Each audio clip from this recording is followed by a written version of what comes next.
I'm going to give a quick review. April was a month of exploring the power of vulnerability. We defined it, gaining clarity around what it is and why it is important, what gets in the way, and how we can harness it as a building block to a thriving and healthy community. First, Daniel Nemod seduced us with his beautiful music and words and wisdom, how we get vulnerable to achieve our greatest accomplishments. We bring our own unique expressions to life and create a safe space for others to do the same. And then Reverend Jerry related the subject to Easter and moving away the rock. And Judas, he said, always seeking, what is the stone that is blocking our newness and our greater good? We got to explore the power of leaning into discomfort to see what is possible on the other side. And then Reverend Suzette talked about letting go and letting in, that vulnerability equals healing. It's not a bad word. It gets us to look inside and opens us to love, to joy, sadness, heartbreak, and all the things in between, creating and expanding a space to grow. And then last week, Reverend Natasha shared some of our greatest desires and greatest challenges in wanting to be seen and be seen. She talked about the risks and the courage that it takes to be vulnerable. Told us a powerful story about two athletes in the 1968 Olympics that stood up and raised a fist in bringing attention to the campaign for human rights, and how much and they ended up having their medals taken away, and then that story. And I really, if you don't already know, you can go back and watch these on Facebook and on the website and on YouTube.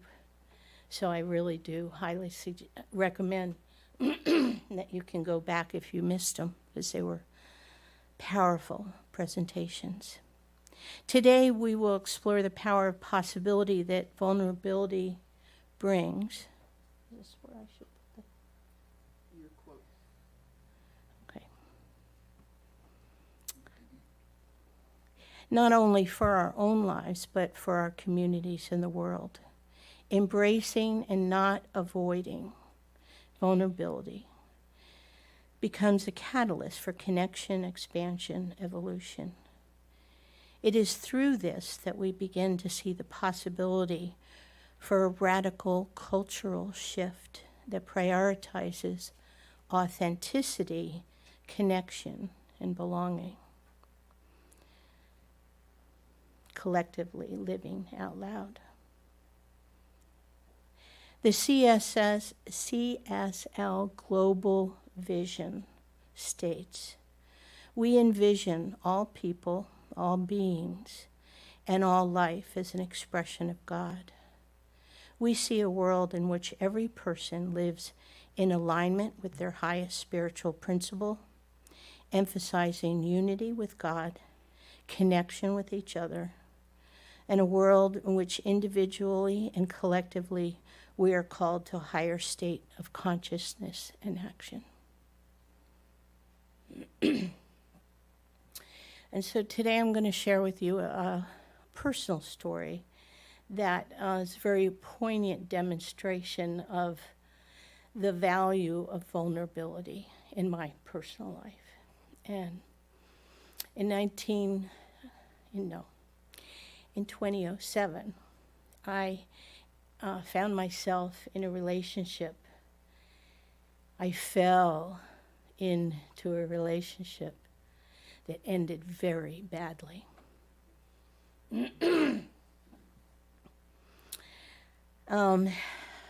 I thought this was the one, and I jumped in, as I often have in my lifelong practice, had been to dive off the diving board and then see if there was any water in the pool. Yeah.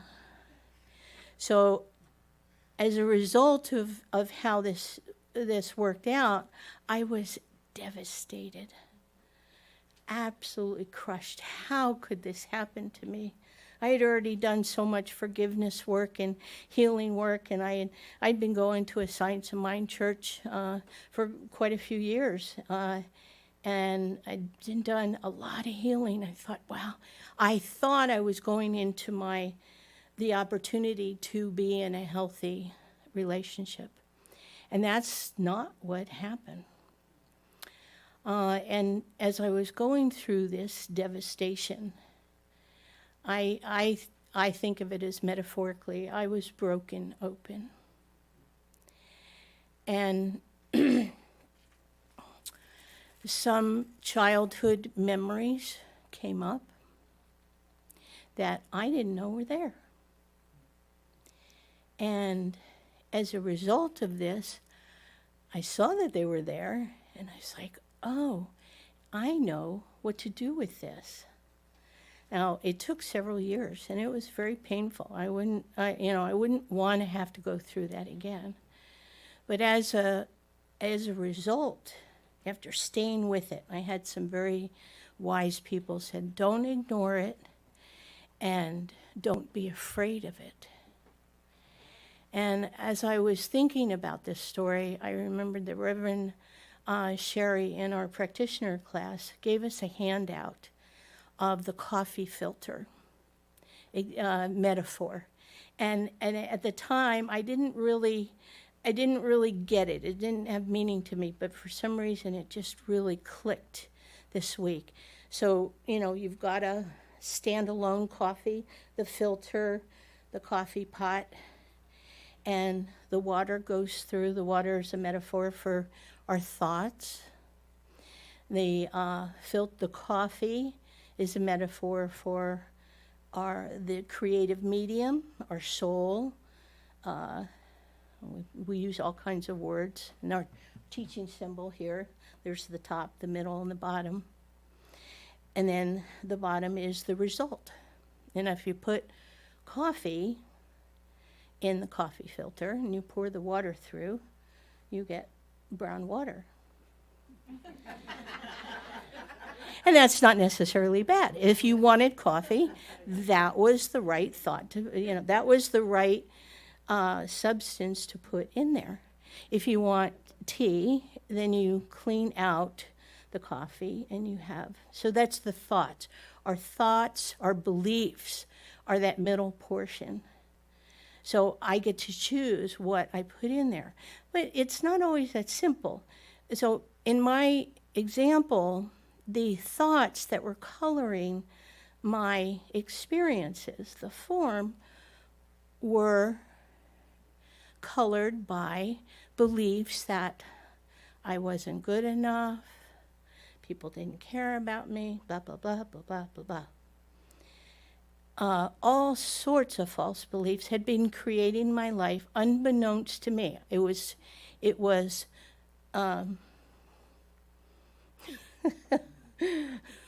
so it's not subjective, subconscious. It was subconscious. And so I didn't even know that's what was manifesting in my life. So this experience with being broken open, seeing my beliefs, going through the healing, letting it come up and be healed by the light, the end result was I wasn't being run by those false beliefs. I was being purified I was having the opportunity to have, to see them and release them lovingly. And it was quite a process. And it will continue, I think, forever, of letting go of those false beliefs.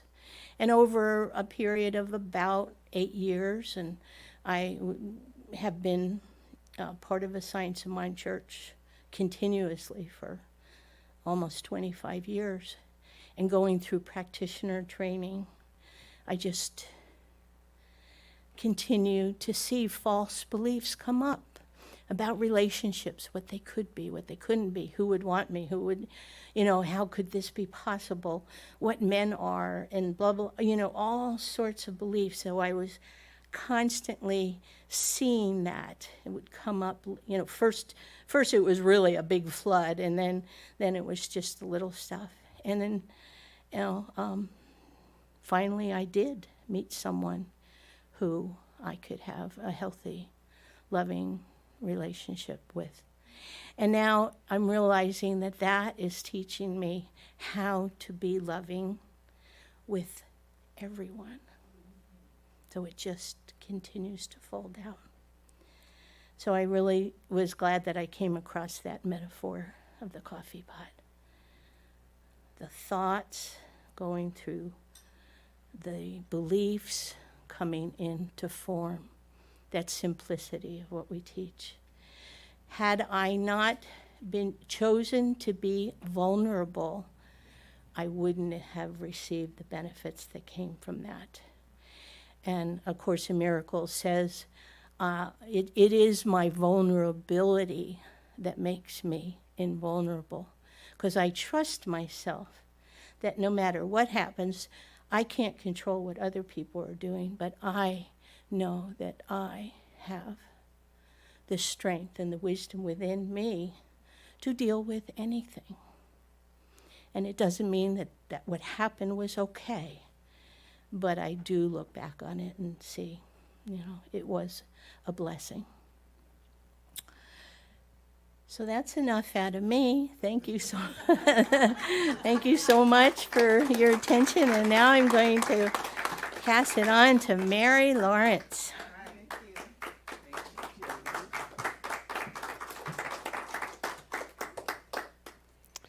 That was great. Thank you, Jody. I appreciate the vulnerability. So the global theme for 2023 is living out loud. And I saw that and I was like, that's so cool. And then I thought, but not everybody wants to be loud. We don't all want to live out loud. And, I think the point is living authentically, living our own authentic selves. And so that's what I want to talk about today, is living authentically and how being vulnerable brings us into our power. So I'm going to start from the beginning.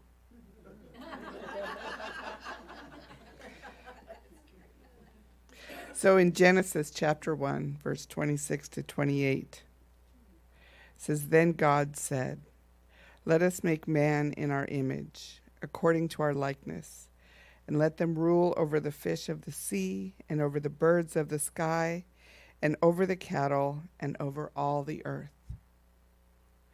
And as I was looking at this, I thought, I think Michelangelo is responsible for our idea that God is some white-haired, bearded dude in the sky, meting out rewards and punishment. But, metaphysically looking at this Bible verse, I think it's saying that we are made in the spiritual image and likeness of God, not necessarily the physical. And it means that we are part of the Spirit, and that we have been given dominion and power over our own lives.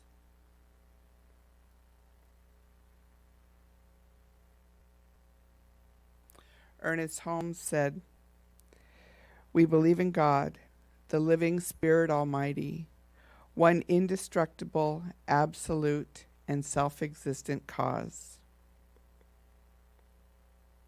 This one manifests itself in and through all creation, but is not absorbed by its creation. The manifest universe is the body of God. It is the logical and necessary outcome of the infinite self-knowingness of God. So spirit experiences itself as us. We are the expression of God. We're not God, but we are the individualization of it. We're not the entire ocean, but we are the entire ocean in a single drop. I love that metaphor.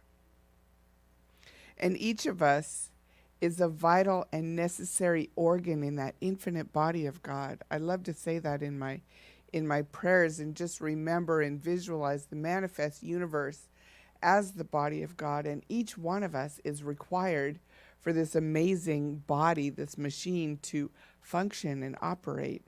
And just how magnificent and amazing that is to think of every individual who has ever lived and will ever live is a vital and necessary organ in that infinite body of God.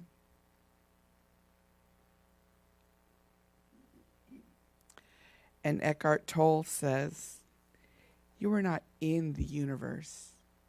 You are the universe, an intrinsic part of it. Ultimately, you are not a person, but a focal point where the universe is becoming conscious of itself. What an amazing miracle. So I just shared 3 different quotes, pretty much saying the same thing in different ways. The reason why I wanted to do that is because it is so important, and it is the jumping off point for everything else, that we know and understand, and that we are convinced that we are one with this power. There is only one thing, and we are here to express it as only we can express it. I cannot sing or perform like Sylvia. I cannot do the technology like Martin. I can't do, the ministering like Reverend Suzette. But each one of us can do whatever it is, whatever is ours to do authentically. And if we don't embrace that and live our authentic selves, then we're missing the point of our lives. Right? To be authentic is to stand in our power. We come into the world as children, being our authentic selves. I share this often. What Thich Nhat Hanh said was, if you have a resentment or you're struggling with somebody, picture them being 5 years old. That innocence, the authenticity, just that joy of a 5-year-old. And it sort of takes the sting out of whatever is happening now with that person, whatever is causing that sort of tension or resentment with that person. But to see them as 5 years old and to be able to love that 5-year-old. So we go through our lives. We learn where it's safe to be vulnerable, where it's safe to be authentic, just how much we can put ourselves out there. We sort of gauge, right? And so we learn where it is we can be safe, how vulnerable we can be. And so we go along like that. And then as we grow, it's as if we have to unlearn how to be our authentic selves. Right? We have to unlearn that we have to learn that it's not acceptable or appropriate for us to get up in the middle of a business meeting and start singing out, or, in the middle of school, or, whatever it is, what a small child might do, but we sort of learn what the boundaries are.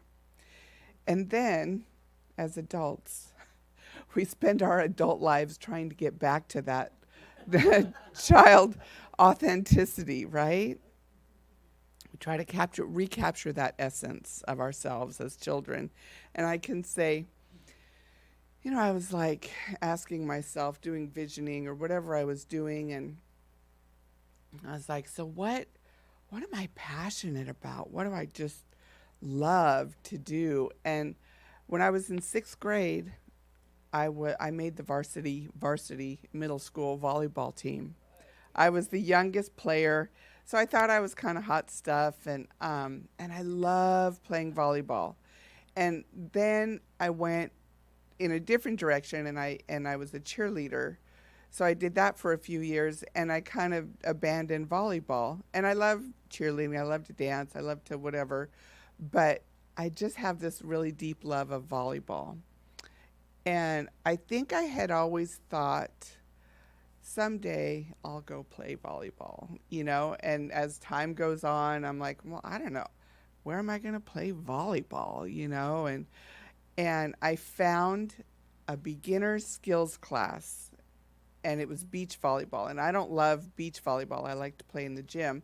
But I found a beginner skills class, so I could walk in as a beginner, even though I think I'm kind of hot stuff, And so I started taking this class, and I did it for a few months, and my ego was really stroked because the teacher's like, I can't believe you haven't played in 40 years, and I'm like, yeah, I know, and so I found Balboa Park has open gym Mondays and Wednesday evenings for volleyball. So I'm out there playing with a bunch of middle schoolers, and there's a couple of old farts like me, and it's just fun. But what did you love as a kid that you could just pick up again?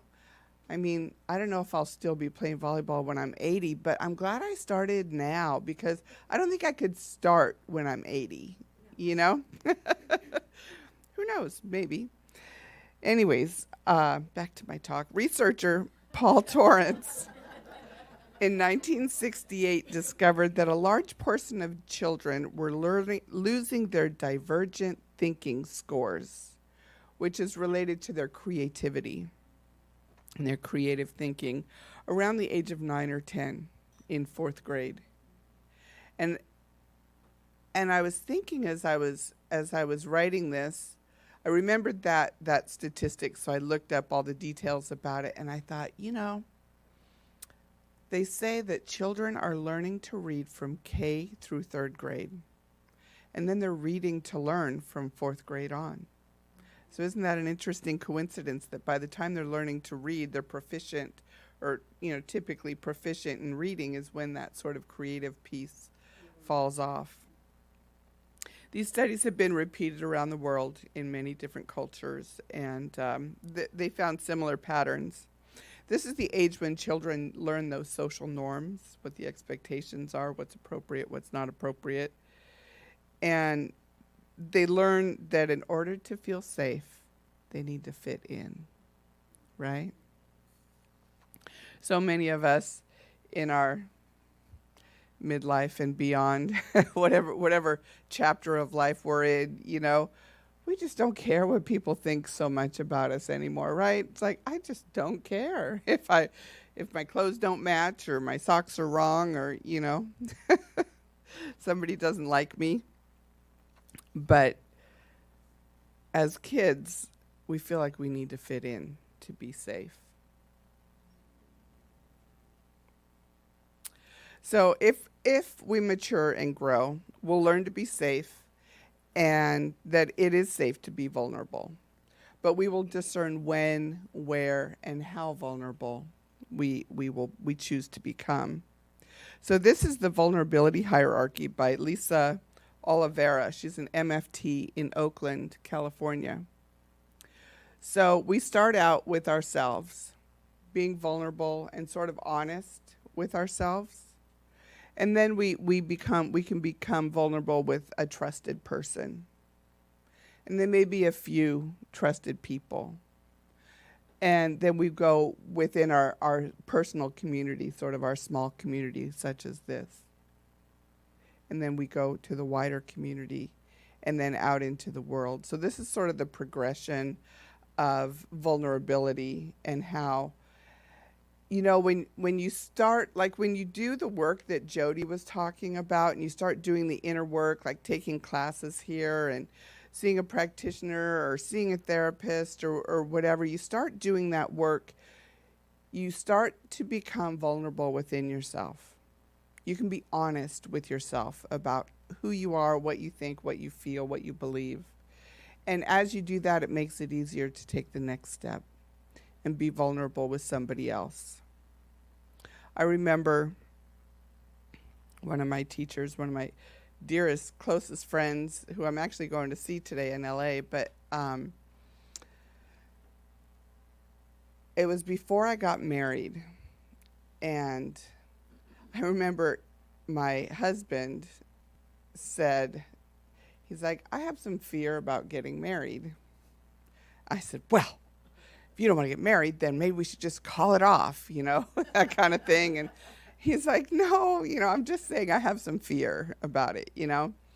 And I was like, well, work through it or whatever I said, you know, deal with it. And then right before we got the wedding, I called my friend, this friend. I was like, oh my God, I'm scared. You know, she said, well, let's talk about it. And she said, so what are you afraid of? I'm like, well, I'm afraid it won't work out. This was my second marriage. My first one didn't work out. She says, okay, well, if it doesn't work out, then what are you afraid of? You know, I'm like, well, I'm afraid that our friends will take his side over my side, you know, and okay, if that happens, then what? So we kind of distilled it down. And when we got to the bottom of it, like, I'm afraid people won't like me, you know, and that was the first time I remember being that vulnerable with somebody. And it was such a freedom. And look, now I'm sharing it with a small group, right? You know, so as you, thank you. I like you too. So that's how it goes. That's how we grow. And as we are more vulnerable, I am able to stand in my power, right? And I'm not so concerned about whether you like me or not because I like me, right?